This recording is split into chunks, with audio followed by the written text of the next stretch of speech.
আমরা জনসভা করে মানুষকে এটি বলবো না, বরং আমরা ছোট ছোট ছোট ছোট উঠান বৈঠক করব। গ্রামে গ্রামে করব, ইউনিয়নে ইউনিয়নে করব, ছোট ছোট উঠান বৈঠক। এক কথায় যদি বলতে হয়, আপনাদেরকে সেই প্রস্তুতি নিতে হবে। আপনাদেরকে উঠান বৈঠক বলতে যেই কালচারটি আমাদের রাজনীতিতে আছে, আমাদের দলের নেতাকর্মীরা বিভিন্ন পর্যায়ে বিভিন্ন সময় করে থাকেন, সেই উঠান বৈঠকের প্রস্তুতি নিতে হবে। মূল দলের নেতৃত্বে অঙ্গ সহযোগী সংগঠন সকলে মিলে ভাগ হয়ে টিম টিম করে আপনাদেরকে যেতে হবে।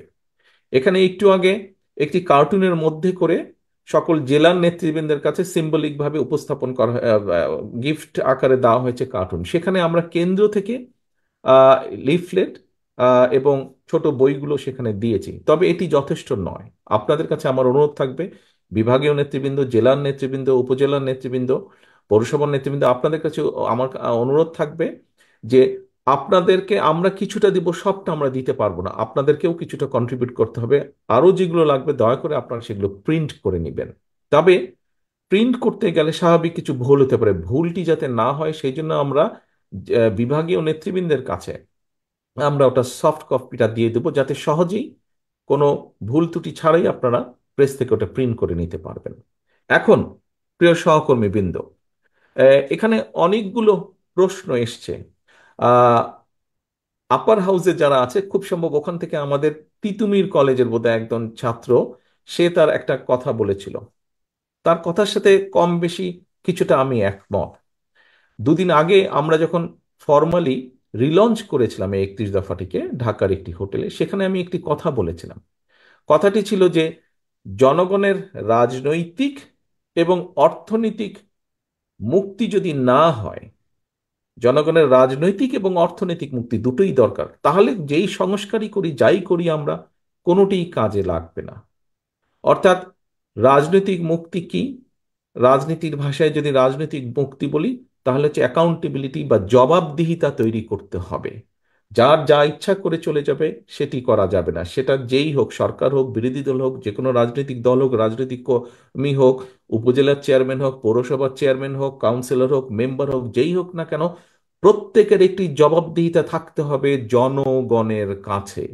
জনগণ যখন জানতে চাইবে কেন এই জিনিসটা হলো, কেন এই জিনিসটা হলো না, কেন এটা করলে, কেন এটা করলো না, জবাবদিহিতা দিতে হবে, জবাব দিতে হবে সবাইকে। এবং এটি যদি নিশ্চিত করতে হয়, অবশ্যই দেশে ভোটের অধিকারকে প্রতিষ্ঠিত করতে হবে। পৃথিবীর যে কোনো গণতান্ত্রিক দেশে, যে কোনো গণতান্ত্রিক সভ্য দেশে ভোটের মাধ্যমেই জবাবদিহিতা তৈরি হয়।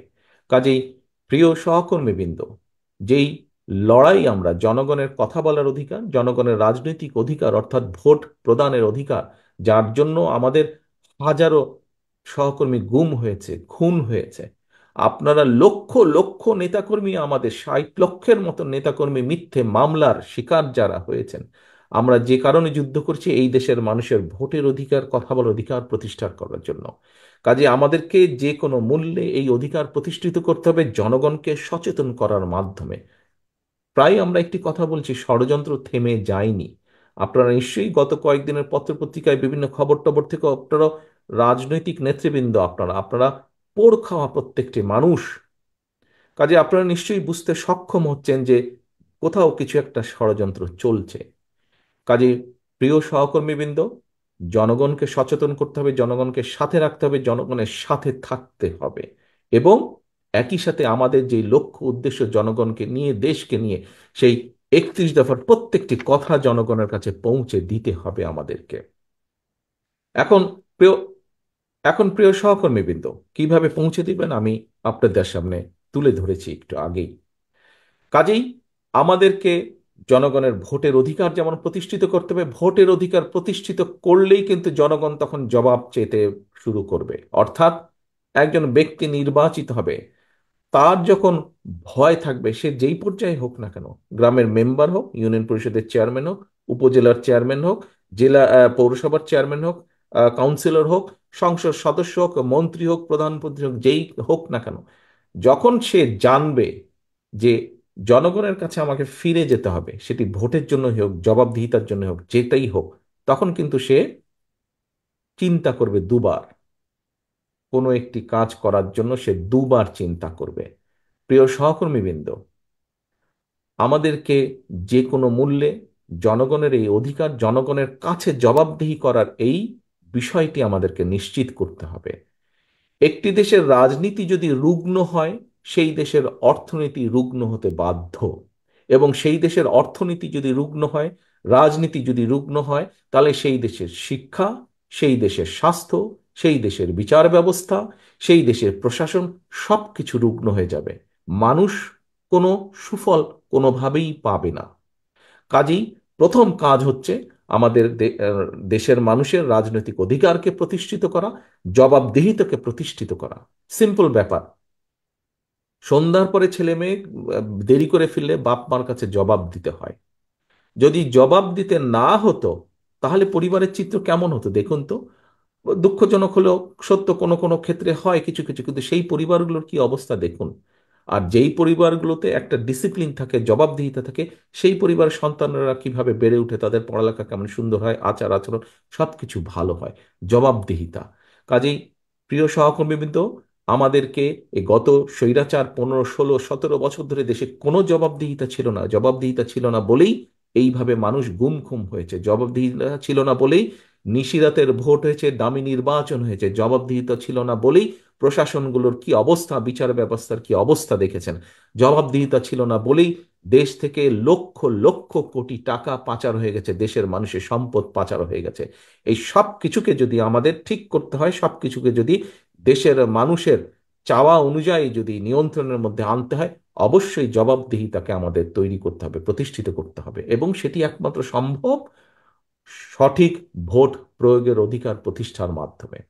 এরপর প্রিয় সহকর্মীবৃন্দ, সেই তিতুমির কলেজের আমার ছোট ভাইয়ের বক্তব্য অনুযায়ী সে যে বলেছে যে তারা আলোচনা করছে যে, দেখুন যেই কথাটি আমি বলেছিলাম দুদিন আগে, যে আমরা যাই করি না কেন, দেশের মানুষের রাজনৈতিক এবং অর্থনৈতিক অধিকার যদি আমরা প্রতিষ্ঠিত করতে না পারি, কোনো সংস্কার কাজে লাগবে না।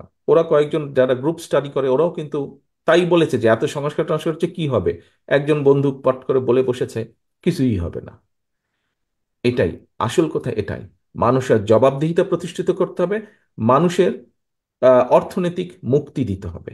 এখন এখানে অনেকগুলো বিষয় আছে। অর্থনৈতিক মুক্তি, শিক্ষার বিষয় আসছে। 31 দফা আপনাদের সামনে আছে। আপনারা বিভিন্ন জন আপনাদের কিছু কিছু মতামত দিয়েছেন, আমি শুনছিলাম। এখানে আমারও দু একটি চিন্তা আপনাদের সাথে আমি শেয়ার করতে চাই।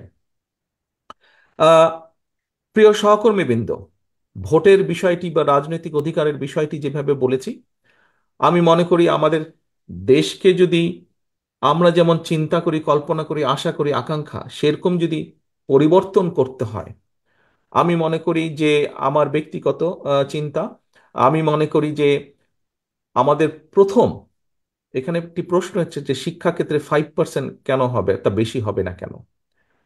জবিল্লা সাহেব এখানে উত্তর দিয়েছেন। উনি বলেছেন কমপক্ষে ন্যূনতম 5%। আমি সম্পূর্ণভাবে একমত।